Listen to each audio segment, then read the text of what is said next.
It's really unfair to review an incomplete material, but with Deathgarden stopping its production, I guess it's considered finished, so let's review it.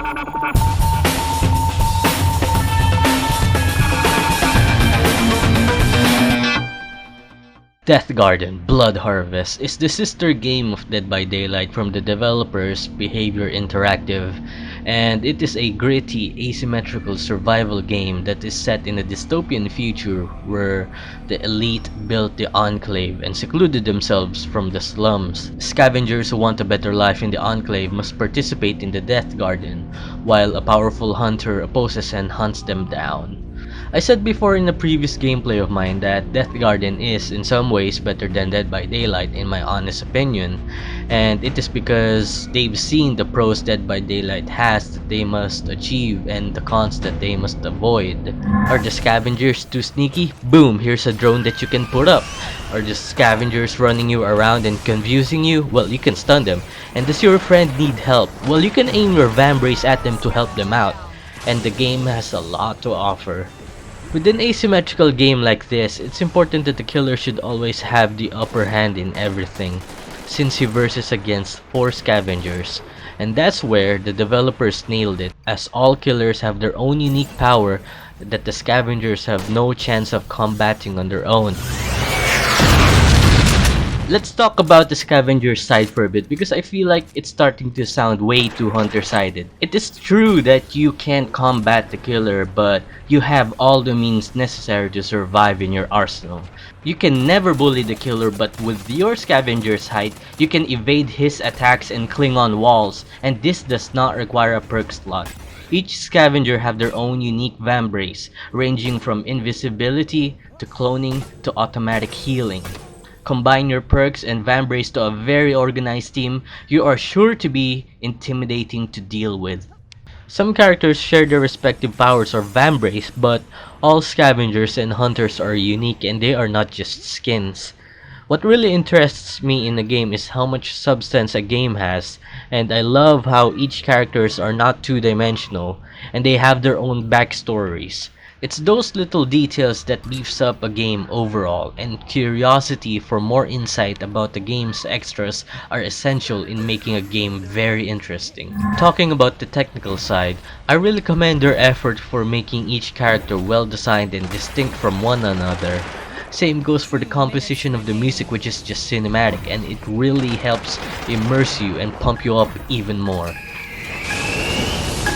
You are revealed.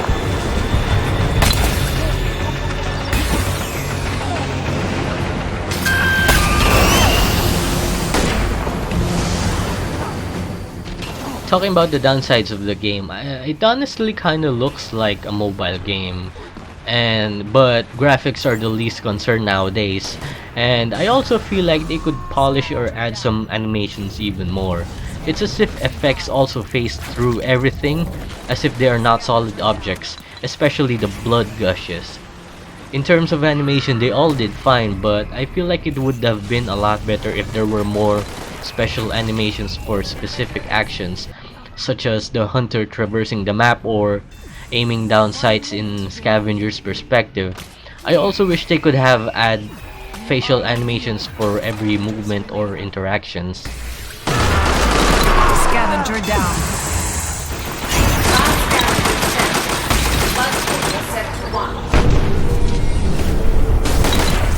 So with that said, I am giving Deathgarden Bloodharvest a good 8 Daemon tokens. The overall aspect of the game is tremendous and fast-paced. It can easily be learned, but the game can be brutal to new players. The developers are also quick to respond to issues, and they even offer players more rewarding in-game mechanics in return. Artistic character designs and adrenaline-filled music that could have been very iconic. You could also use a little bit more improvement for some criteria such as the graphics and effects, and I feel like a lot more could be added to the game, but sadly the game met its end. So I guess it's obvious, where did Deathgarden go wrong that led to this situation?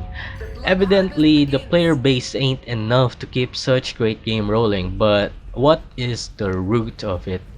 Honestly, since Dead by Daylight is their sister game and there's a ton more of horror, asymmetrical games coming, people can't help compare them to that. I feel like it's all perception. People seem to prefer horror genre over something more action-packed, and there is nothing wrong with that if it's not your cup of tea.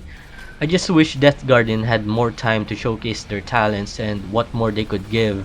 Because this game has such huge potential with a very responsive and respectable team. And I really think they could hatch the most important material that would invite people over to try the game out. But at the end of the day, this is the gaming industry and it can be very rough. They all have their own families to take into account. It's their job. Will we see Deathgarden come back down the line? I hope so. I trust the developers behind the game. I would support them in a heartbeat if they do. But the most important thing for me is how much friends I met in this game, and that's what matters to me the most. And those memories of playing together with them can never be replaced. So that's it for my take of Deathgarden Bloodharvest, and if you happen to have some input, it won't hurt to share it down in the comment section below, and thanks for watching this review.